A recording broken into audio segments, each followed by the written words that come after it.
Coming up, 2 UTRGV students organize a protest against ICE after the deaths of 2 U.S. citizens in Minneapolis. Really, the inspiration was just all the injustice that's going on right now. Plus, the Gladys Porter Zoo expands on its new cultural enclosures and reveals the comeback of a popular animatronic attraction. We'll tell you what in minutes. And a student from the women's golf team makes a return after a 3-month recovery. That and more on KVAQ Sports. KVAQ-TV starts now. Good morning, vaqueros. I'm Dathan Trevino, and this is the 3rd spring edition of KVAQ-TV. Let's take a look at our top story. After the fatal shootings of 2 U.S. citizens involving federal agents, the UTRGV student body is responding. 2 students are assembling protests to be held on both campuses later today, advocating for human rights. Betla Cortez spoke to those students. Really, the inspiration was just all the injustice that's going on right now.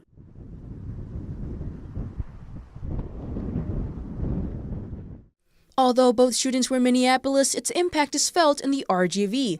Brownsville Education senior Austin Garza and Edinburgh Philosophy junior Diego Alejo are the organizers behind the Be the Hero walkout, to be held on Edinburgh and Brownsville UTRGV campuses.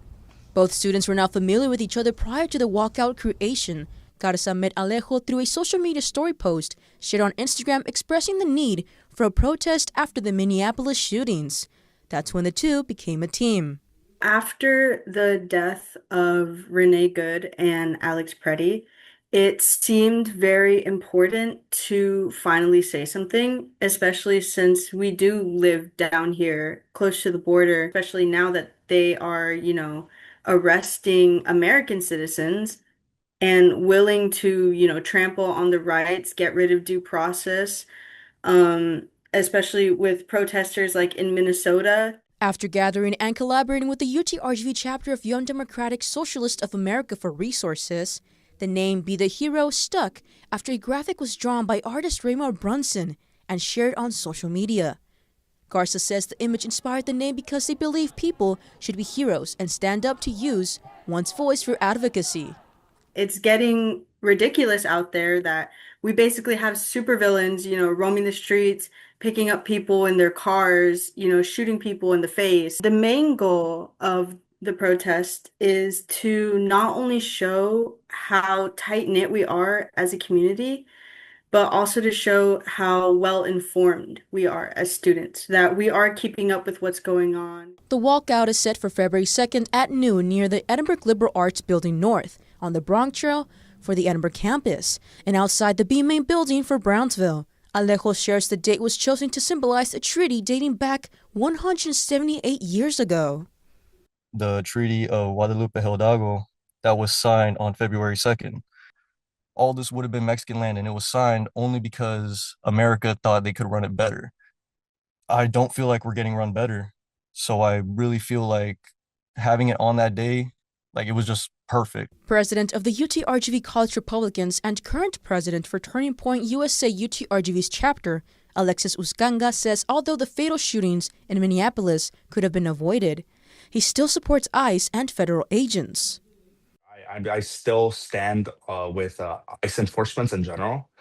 I believe it's a necessary and vital part to securing not just our borders, but securing our homeland. However, I believe that ICE can go about things a lot more differently, right? And I believe there should be accountability in many ways so that we can prevent killings like the ones that happened in Minneapolis. I fully respect the right to walk out. I may not agree with it, but that's something that I respect, and it's something that should be protected. KVAQ-TV reached out to RGV YDSA and RGV College Democrats for a comment, but were unable to comment last week. For KVAQ-TV in Edinburgh, Perla Cortez. UTRGV is introducing its own School of Optometry after purchasing the former building of the Monitor, becoming one of 2 public universities in Texas to have an optometry program. Here's Ian Juarez with a closer look at the story. Behind me is the former Monitor building here in McAllen, which UTRGV is turning into its School of Optometry. This is a new program that wasn't available in the Rio Grande Valley before. And so if that's been the goal for UTRGV this entire 10 years. A new vision for the future. The School of Optometry was added to the university's medical department after the opening of the UT Health RGV Cancer and Surgery Center in October 2025, later purchasing the former Monitor building in McAllen on January. UTRGV breaking ground. The UTRGV School of Optometry will be the second public university in Texas to have the program, with the University of Houston College of Optometry being the first. Assistant Professor of Medical Education, Nikhilesh Anand, shares why having an optometry program may be important. So eye examination will be more easier. The primary care providers can send their patients, so it will expand the eye care, as well as it's a training. So when all the system of students learn it well, they can refer, they can learn as a team, and in future, practice. Anand says many chronic diseases affect the eyes, such as diabetes and hypertension, and how early detection through eye care is important for prevention. According to Medline Plus, an organization under the National Institutes of Health, optometrists must use a special magnifying glass to see the back of a patient's eye to view any areas that may be damaged by these diseases. Anand says medical education is important not just for students, but for people in the local area. So it will also have some clinical research. So people as locally get benefit a large, not just training, not just for healthcare access, but training and job too, because it will create a lot of jobs locally. We don't have how much trained doctors and trained healthcare professionals required locally. Over the time, we have seen that if we train the local people, they tend to stay locally. Vice President for University Marketing and Communications, Patrick Gonzalez, says the optometry program is part of the university's expanding medical program. We've added a school of medicine that's going to produce medical doctors. We've added a school of podiatric medicine that's going to provide foot doctors. We launched a doctorate in physical therapy this fall. So now we are producing physical therapists.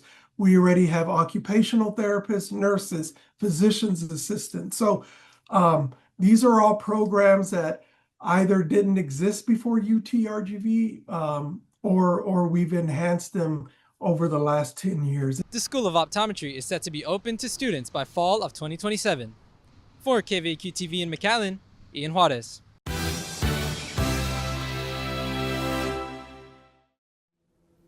Challenges in sports go beyond the field, many in the form of injuries. One women's golf player is ready to play after some time off. Jasmine Espinosa with this week's edition of KVAQ Sports.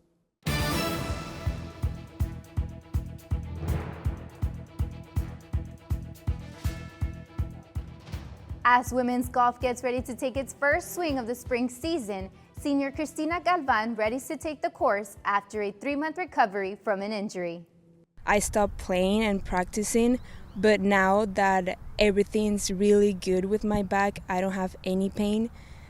I'm playing really, really good, so I hope it stays like that. Galvan suffered a back injury last fall, now in her final year with the team, and after some time to recover, she believes the Vaqueros can win it all. Maybe that's the most exciting thing, because we have the chance to win conference. Associate head coach Puthira Hanrudi expresses her excitement for Galvan's return. Cristina coming back from injury is going to be huge for us. She's going to put some tension for the lineup, so hopefully all the other girls are ready for that. Fall, we did really good for the girl. We broke a couple team records, so I'm excited to see how the girl would take me. Galvan shares what pushed her through the recovery. I love golf. I love my teammates. I love my coaches. I love the facility that we have. And my goals are, of course, to graduate with a really good GPA and with a good scoring average. The women's golf team will take on the Texas State Bobcats today and Tuesday at the Landa Park Golf Course in New Braunfels. Over to men's golf, UTRGV is hosting the Compadre Collegiates, which began Sunday and ends Tuesday. The team is tied for second after its first day. This is the third straight season the Vaqueros host the event, which takes place at Playa Paraíso Golf Club in Playa del Carmen. Director of Men's Golf, Houston Moore, explains how the team prepared for its first meet of the year. Right now, we are just getting as much golf in as possible. We kind of have an early start to our year, so I think just getting out on the golf course and getting more reps. Everyone's coming back to the Valley for the first time of the spring. After wrapping up Tuesday, UTRGV's men's golf won't be back in action until its matches on February 17th and 18th in Laredo. Stepping onto the plate, let's take a look at a few key games from UTRGV's baseball's newly released spring schedule. This year's promotional games include a Pokemon-themed Catch 'em All night on March 7th, Swifty night on March 28th, Selena night on April 2nd, 956 night on April 17th, and Lucha Libre night on May 1st. Of course, there are plenty of games in between, and for a full list, you can visit this story on UTRGVTV.com. Personally, I can't wait for Swifty night. Back to you, Dathan. Gladys Porter Zoo welcomes you to the jungle with its upcoming Mesoamerican-inspired expansion. Beyond brand new enclosures and features, the zoo will also bear its Jurassic fangs in a seasonal exhibit. Victor, what awaits visitors this month at the zoo? Get ready to dive into the past with the new Mundo Huasteco and Totonaco expansion opening soon here in Brownsville. But before they cut their ribbon to officially open, guests can look forward to other, more ferocious attractions.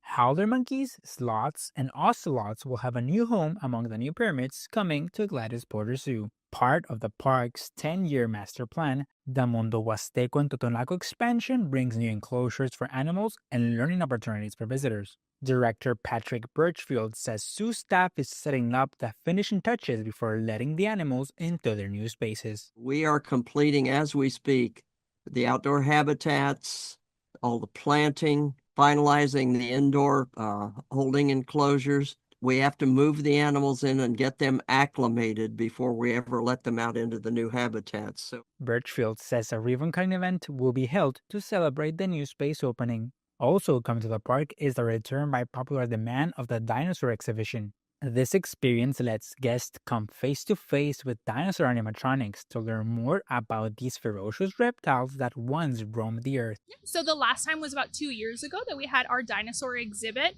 And so every year we change it up a little bit. We choose a few different dinosaurs.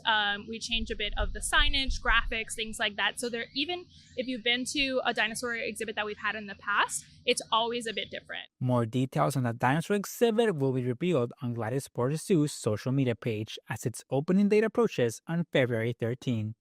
The Mundo Huasteco expansion is only weeks away from opening. An official date will be revealed after the animals get accustomed to their new homes. For KVAQ-TV and Gladys Porter Zoo, Victor Ortega. Thanks for watching, Vaqueros.